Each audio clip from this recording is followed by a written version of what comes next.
Well, a very good evening and thanks for tuning in to Terrace here on Monday evening with myself, Donal Barry, Luke, until 8 o'clock this evening. And tonight's show, Kerry are National Football League champions. The Kerry ladies run the bench ahead of their opening National League football final against Armagh as Dublin edged them out at Austin Stack Park. And after 7 o'clock this evening, we host the Ask Acorn Under 21 football draw in the company of Pice Horgan, Joe Costello and Terence Hoolan and a couple more as well. And then from 7:30 we're going to check in with the progress and the planning, I suppose, of the 100th anniversary of the North Kerry hurling, which takes place in the next couple of weeks. Some big events planned for them as well. Now, all that and a little bit more, and as always, we would be delighted to hear your views and comments on any action over the weekend. You can contact us, of course, on 066 712 3666 or by WhatsApp or text on 083 300 3300. Keane and Ivan are at the ready for the throw in. I'm delighted to be joined by Liam Brosnan and John Kennedy, who were absolutely wrong about Kerry not wanting to win the league. Come here, League One, Liam. It didn't look likely that we were going to be in a league final. You mentioned it last week that we were there. Finals are meant to be won. How fitting was it that Kerry got their hands on the first Corn Mihal Numerhurte? Isn't it fantastic? And we seem to make a habit of it with new cups and centenary years and all that kind of stuff, of winning these things. And look, there's great credit due to the team and due to Jack. We've 8 National League games put down now, and some things and a lot of work to do. Now, yesterday's game was a lot of people are saying it was like a challenge match, stuff like that, but at the same time we had to go out and win it. And I think it had that pedestrian feel about it. There was no big murder challenges. And I think the crowd and I think the whole thing added to the sombre feeling of the whole thing. But Kerry went out on a mission and they never left Mayo get into the game, from the word go. And they asked Mayo a lot of questions, and I think we never got out of first gear really. We were in a canter the whole we way were through. kind of asked a question or two when they got the goal and they got their couple of points fairly quickly and cut our gap down. And we kicked on with 4 points again. And we kicked on at our ease really. So it was a good solid performance all round. I think when you look at the league, and John will go through it there, like it has been a solid enough league, and usually with national leagues everyone's talking stat if we can unearth a few players and do that, and I think we have done that, so hopefully now in the next couple of weeks, and it's a quick turnaround to the championship, and we'll see this. I think the championship now will take a new lease of life, and it'll separate the boys from the men. It's going to go up another level. We hope anyway. John Kennedy, it's gas. We will look back in the league, we'll look back in the win, we'll talk about the win in a second, but overall context, I mean, on the ledger for Jack, we found a few new players. We've got the new rules. We seem to be going well. We've David Clifford back to form. We've Paulie Clifford back to form. Yes, there might be a question mark over one or two. Where are they? And they're not there. They're obviously coming back through injury as well. But by and large, Jack is probably sitting at home tonight back in the Glen, fairly happy about it. Yeah, Donal, he'd have to be happy. As Liam said there, it was a strange league in a lot of ways. A lot of question marks about teams and that attitude towards it, but when you get to the final you want to win it. We unearthed a few players, I suppose. Dylan Casey had a great league campaign. Damien Burkott got a lot of game time as well.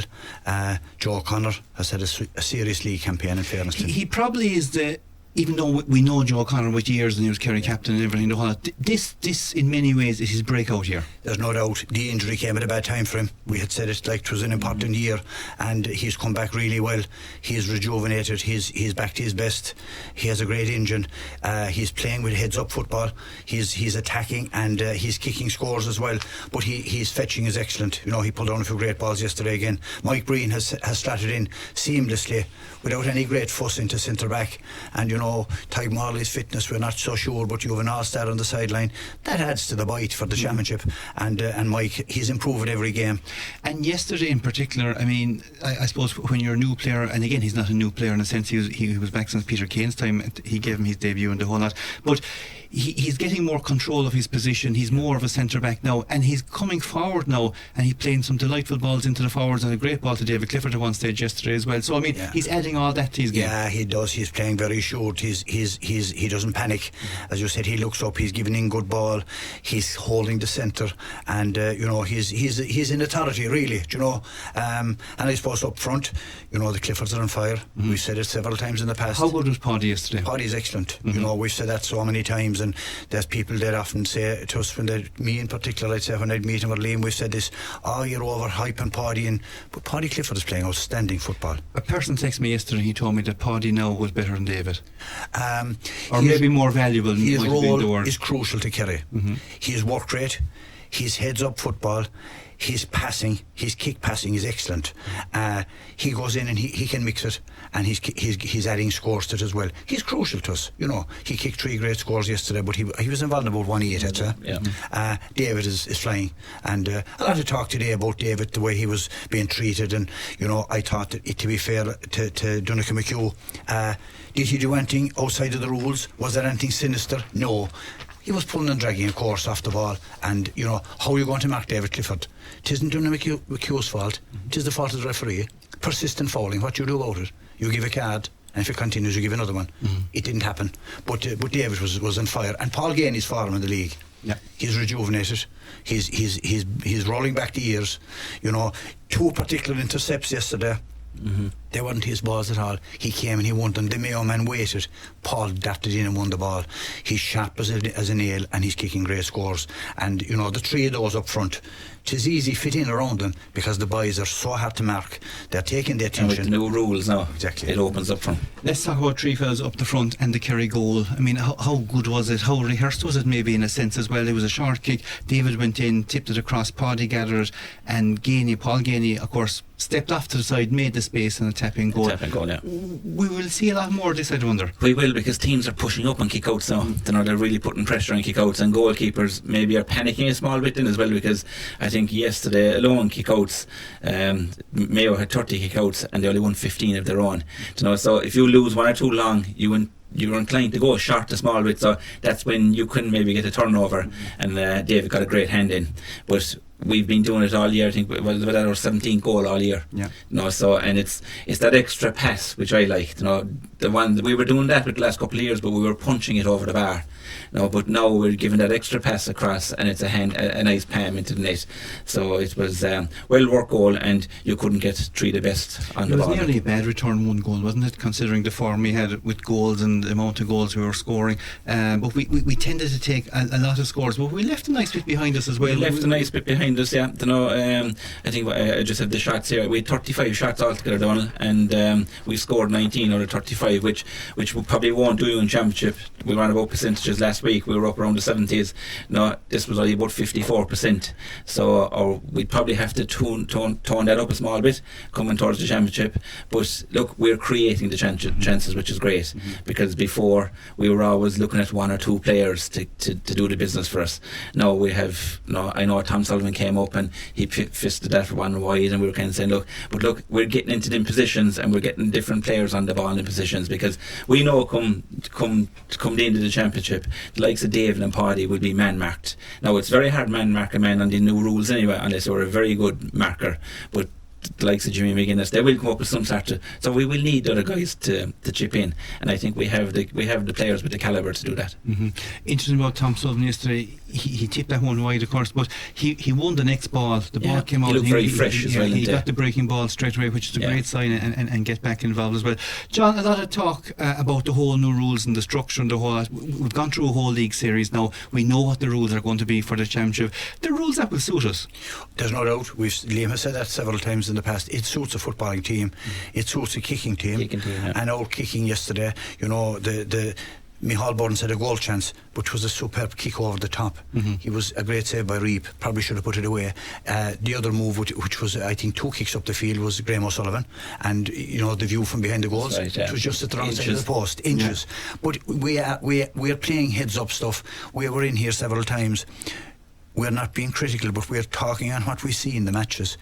going across and over the D, giving the ball back when you're 30 metres out. We didn't see any of that yesterday. We haven't seen it since the Armagh game, or even before, I suppose, the Armagh game. It's kind of brushed out. Yeah, but I suppose we're getting fitter now as well, and the ground is getting a bit harder, and we're moving the ball that quicker. Does the weather, Liam, have a say in this as well? I mean, perfect day for football. I'm going back to the Dublin game, obviously. Yeah. I mean, where you couldn't get the ball up the field at all, and players are kind of forced to hold on to the ball and move around the D a bit more. Like the rules, I would ask you, they're perfect fine day weather rules. Oh, they are, yeah. As I said, the ball hopping in front of you, and that's what forwards, that's what any footballer wants. Yesterday, John was on about kicking. We had 25 kicks in the first half, where Mayo had only 5 kick passes kicks in the first half. So that's the difference. We're a kicking team, and if we can move the ball out of defence up to our forwards at speed, we will do a lot of damage. And I think Jack said it during the week. Our lads like Croke Park. They were looking for the game there. Space. Yeah. You can't play in Croke Park often enough, and a lot of people were saying, why wouldn't they play in Limerick or why wouldn't they play in Ennis? But you can't get enough of games in Croke Park, and I think that the new rules are ideal for Croke Park. The wide open spaces and the footballing team that will exploit weaknesses. Yeah, but as a spectacle, for crowd wise and everything, Croke Park was kind of lost. I know managers and players all want to play in Croke Park, but if you had that in Limerick yesterday, you'd probably have 30,000 and you'd have a great atmosphere, whereas yesterday it was like you're inside a 70 or 80,000 seat stadium, and there was 21,000 and another 400 or 500, and there was only 11,000 the night before. And they're bringing the hurling down to Cork, and so you'll have the atmosphere and the whole that. So that's something the GAI, and I know it likes a Jack and the managers will want to play in Cork and the players themselves. But as if you were a sponsor for anything like you'd like to have a bit of a crowd around it anyway. Absolutely. Come here, we'll talk a bit more on it. The under-20s, of course, are out tomorrow evening. The team has just been announced. It's quite an interesting team as well. So Kerry play Tipperary in round 1 of phase 2 in the 2025 Dalta Hotel Group J Munster under-20 football championship, and the game, of course, takes place tomorrow evening, 1st of April, 7pm in New Inn. And the team is as follows: in goal and captain Michael Tansley, Austin Stacks. Number 2 cornerback is Mikey Lynch, Dr. Crokes. Number 3 Terrace Stack is Kilcommon. 4 is Garrod Evans from Keele. 5 is Ben Murphy, Austin Stacks. 6 is Dara O'Connor, Kilmere Shamrocks, the centre back. 7 Eddie Healy, Listowel Emmets, we'll remember him from the start of the season. 8, a man who's been in here a few times, Evan Boyle, Ballyduff. 9, Aaron Kennelly, Listowel Emmets, of course. 10 is Daniel Kirby, Austin Staggs. 11, Donal O'Sullivan, Pierce Ignadromata, and the son of a fantastic footballer as well in Dennis. 12 is Kieran Collins from Rathmore, remember him from the championship last year. 13 is Oran Ferris, Art Firth. 14 is Tomas Kennedy, a guy that everybody knows from Kieran O'Rahilly's. And 15, Paddy Lane, Austin Stacks. And your subs bench is 16, James Hoare from Dingle. 17 is Liam Evans, Keele. Ian O'Begliach is number 18. 19 is Ronan Carroll, Austin Stacks. Number 20 is Jack Tagney, Kimere Shamrocks. Number 21 is Jack Murphy, Austin Stacks. Number 22 is Gary Reardon from Ardfert. Number 23 is Jack O'Sullivan from out in Brosnan. And number 24 is Emmett Daly, Valencia Young Islanders. And his grandfather Paddy would certainly be a proud man if he had seen that in his time. John Kenny, just going through it, a lot of names that we would recognise from the colleges, a lot of names that we would recognise from the county championship last year as well, and I suppose in many ways a lot of these players, of course the under-20 will want to go out and win the whole lot, but Tomas in his interview he more or less said this is a double-edged sword. Of course we want to win, but we want to develop players, we want to get them up to the next level and the whole lot. A lot of strong names there. Yeah, there is, and I suppose straight away the half-back line there, Ben Murphy, Dara O'Connor and Eddie Healy. My God, fantastic half-back line. Yeah. The two lads in the middle of the field, Tonar Kerry, Evan Boyle and Aaron Kennelly, and then up front like Tomas Kennedy, Oran Ferris, Paddy Lane, Daniel Kirby, littered with talent. An exciting team. A lot being expected from them this year, being honest. And I know Tomas can say about building and getting players through, but we're not buying that, are you? I think it's we don't accept that in Kerry, Donal. No, and I can see what he's saying. Sure, it's a team in our Kerry, man, so you deliver, is it? It's important to develop, there's no question, but I think an under-21 title would be nice now, and we have a lot of up-and-coming talent that are being highly rated. A lot of these guys we'd expect to see them in the Kerry senior panel in the next couple of years, and this is the stepping stone. Michael Tansley, of course, I mean, Liam, he's plenty of experience playing with Stacks in goal, Coin Championship player. Mikey Lynch, Crokes, Terrace, Stack, Kilcoman, who I think is a fine player, with the same, and Garrod Evans as well. Very good footballers. A good solid full back line there, like Michael Lynch had a fantastic campaign with Dr. Crokes. And you must remember, he went all the way to the club senior final, so I mean, he's playing at the top level. So it's great because they're getting, it's real senior experience, playing at that level. So when he comes into a dressing room like that, it's, he's bringing something a bit extra as well. Like Dara Stack, he'll come in, another fine, a good find there now. He's a young fella now would be a fella that I'd like to keep an eye on, because in the years to come he's going to be a fella that will be holding his hand up for a big Kerry jerseys with Garrod Evans, Keele, but Keele are always producing a couple of players every year, aren't they? I don't know. So just like John, there's a lot of names there. That it's interesting to see Daniel Kirby in the 10 role, much like Joe Murphy 5. And exactly. So are they ball winners? Are they the guys that are going to be identified for maybe the short kick out to Ben Murphy at 5 where he'll be comfortable? Is Daniel Kirby the guy who's the Joe O'Connor of the team in a sense, if you're following the Kerry senior mode? Yeah, and like Sabine, I suppose at number 5 will give you the attacking. We saw him with Mount Hawk, the way he drives forward. So playing facing the goals, as I say, might suit being a bit more at this level as well. So it's going to be exciting. Tomas Kennedy inside, a guy that I have a very good time for, because I think he's one definitely for the future. And look, Paddy Lane, what can we say? It's interesting that he's inside, because for Mount Hawk he played 11 and more back out the field, but in this instance he's close to goal, much like he has been with Rahali's at the back end of last season. Yeah, well, I suppose the one good thing when you come into this level, you look after your own spot, whereas probably with Mount Hawk there's a lot more expected of him. He's filling his whereas now he's inside the full forward line with himself and Paddy and Oren inside. They don't have to be all over the field. No, and that's when you put on the Kerry jersey, it helps a small bit. You just look after your own area. Donal Sullivan, number 11, Pierre Signa's Drummond. There's always a Drummond Mag. He's a very good player. I mean, obviously his father Dennis, who's probably is still probably playing with him back in Drummond. But he's coming through the role as well, whereas with MTU as well, and they went very well this year in the Sigerson. So it all adds, and I know we're going to see a lot of these guys wear the Kerry senior jersey, but like John said, winning an under 20 title now would be nice, because it's been a while. And Jack Tagney, of course, a fantastic season with Kinmare as well in the colleges, being named there as number 20, and as the first cousin of Derek Callahan from Kilcoman. It's good to see Emmett Daly there on the panel too, Donal. We played Village ourselves the weekend, talking to a few of the lads. Great pride in having a lad involved with Kerry, and they were hoping that he'd make the panel first. He must be the first fella in a long time. And it's great to see. And it's great to see Village back in competitive football again, and reflected on the under 20s now. It's great to see. Yeah, absolutely. Well, listen, we'll wish them the very best of luck there. That's Tuesday, that's tomorrow evening. The system is kind of a bit strange, Liam. Wrong Robin. Yeah, well, the 4 Munster teams have played each other already outside of Kerry and Cork, and the top 2 of them will end up in a group with Kerry and Cork, and now there's going to be a second round robin. Kerry, of course, playing Cork next Monday evening.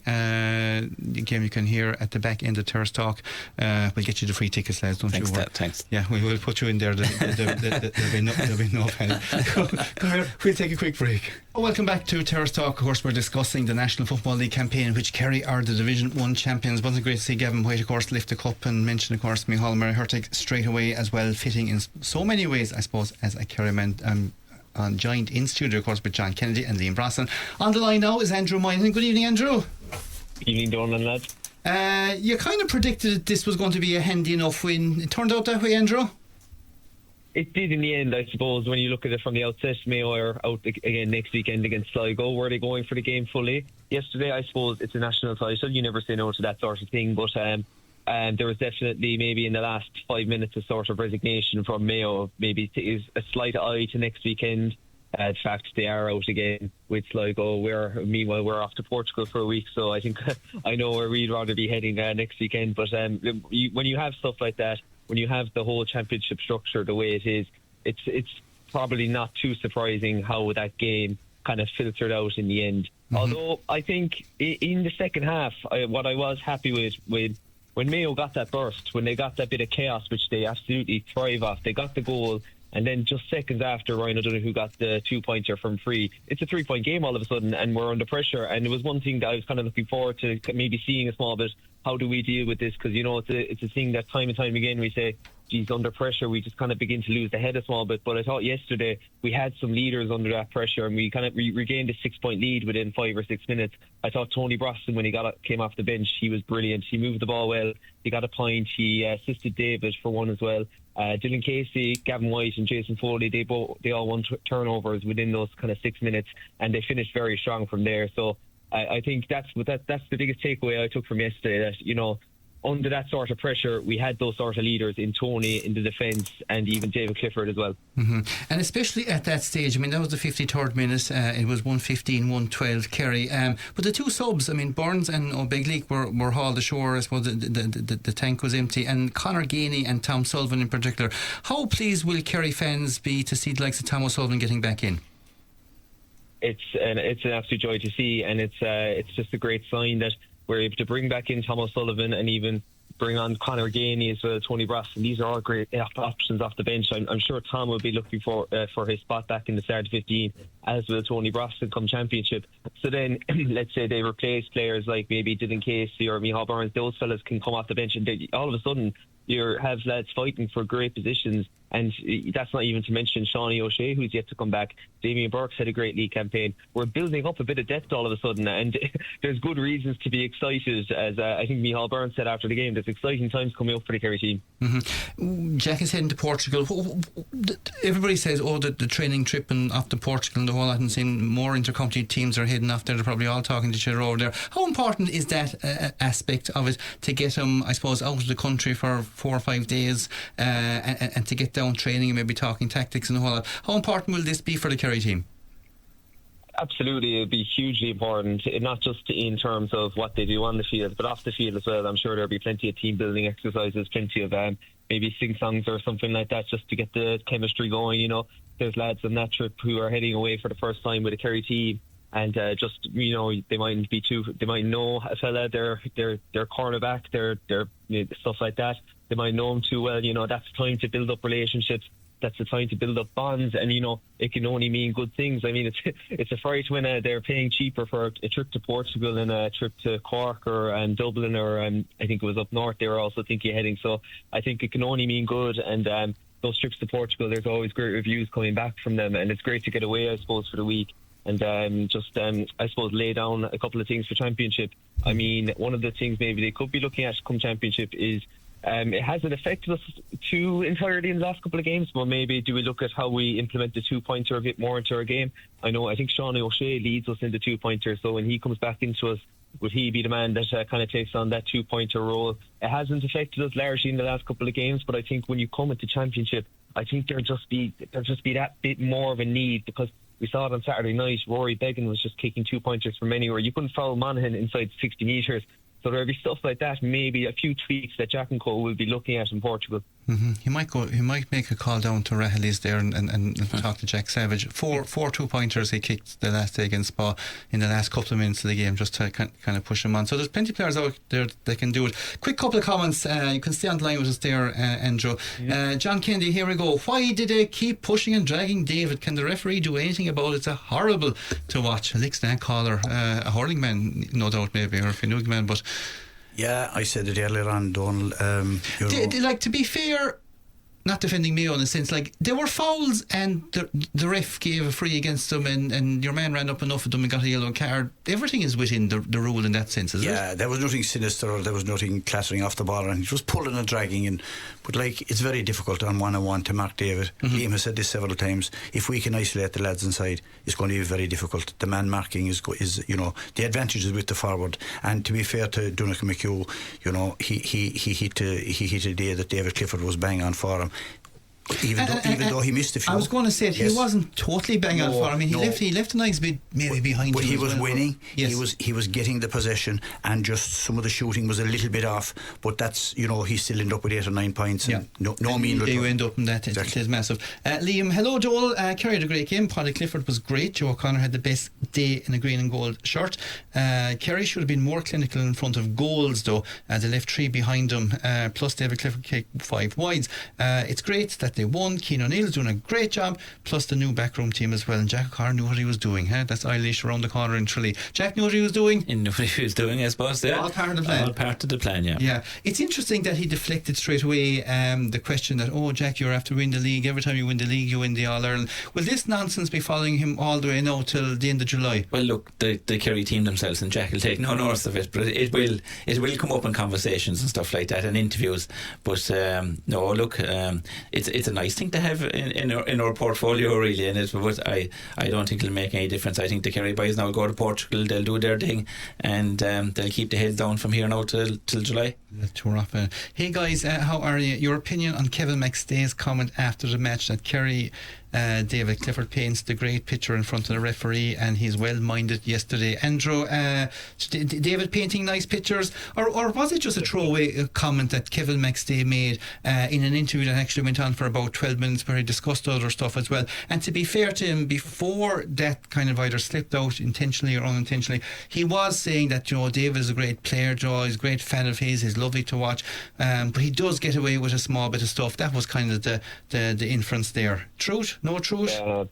Yeah, it was a kind of a situation of McStay saying David's a great player, boss, and sort of that sort of thing. And yeah, look, it's an interesting comment. Of course, the media picked up on it after the game. McStay was a forward himself, so I'd like. It's interesting to see his perspective. Like when you feel that sort of contact, when you're getting that sort of contact off your defender, like Clifford was yesterday. Like, do you go down like that? And like, I'd like to know what Max Tay would have done like in his day, and I'd invite him to watch back a couple of the fouls that David got. There might have been, I think, 4 times where McHugh was fouled against by Clifford, and I'd confidently and then there was one with Aidan O'Shea, but maybe let's say out 4 to the 5, I would confidently say that they were fouls. I think the Aidan O'Shea one might have been harsh in the second half. I think he was very lucky with the Aidan O'Shea one to be picking to play that. Right. Yeah. But I think with that, Donal, though, I think he put it out there to deflect how bad Mayo were. Yeah. Like, Mayo only kicked 12 points under the new rules. Mayo were hurling this yesterday. So to come out and to put that out about David, everyone's talking about that today. No one's really talking about how bad Mayo were. Is the other reason for that, is he putting that out there now before the championship starts, that there's going to be pressure on referees now to kind of maybe have an opinion whether David is being fouled or whether he is the fouling person? Is that more the, I won't say cynical way of dealing with it, but rather than deflecting how bad we were, because he obviously knows that himself and he looked at the video side, but is it a way now that David going to the next match and it's making the referee think. Yeah, and we see a lot of that in the Premiership, actually, in the soccer. And if that happens in the Premiership, Liam and John, there's a punishment for it. There is, yeah. I mean, but there isn't in the GAU. You can kind of come out and say what you kind of want. I agree with Liam. I thought it was a cute move by Max Day, because it was a terrible day for Mayo. Like, they played terrible. Well, he kicked 112. Like, not taken away from Kerry. They were flat. They weren't at it. We spoke here last week about the Matthew Rowan's, the Ryan O'Donoghue's, the Jordan Flynn's. These guys, they didn't get a kick yesterday. And what was he going to say? Bring up about David Clifford. It's in all social media. It is in all radio stations today. Kevin McStay's comments totally deflected away from Mayo, and then he threw in about Sligo next week. But the other side of it is, referees will be thinking, is there truth in what McStay said? He's a very respected pundit, he was, and a manager. Yeah. And is there truth in what he said? And will there be more focus on it? But to me, what McHugh did inside marking David Clifford, it was pulling and dragging. There were frees. He got the yellow card. Maybe could he got another yellow and been sent off? Maybe. Colin Reap had a good run at him when he kind of crossed in front of him at one stage. He gave him a fine belt, and I think he might have been reciprocated maybe towards the end as well. I thought Goldrick had a very good game overall. I thought the big one that he missed from B was Ryan O'Donoghue. Like that was the red card. And Paul Gainey at the end. That was a red card, because that was a high tackle. So but overall, if you go back to David's thing, I think there was probably one free that he kind of played all right, but the rest of them were all frees in my book. But your forwards only play for frees, John, that's right? Oh, yeah, exactly. Two forwards here in front of me. Yeah, sure. Liam Brosnan spent all his life looking for a free. Wanted a jersey ever stayed on him.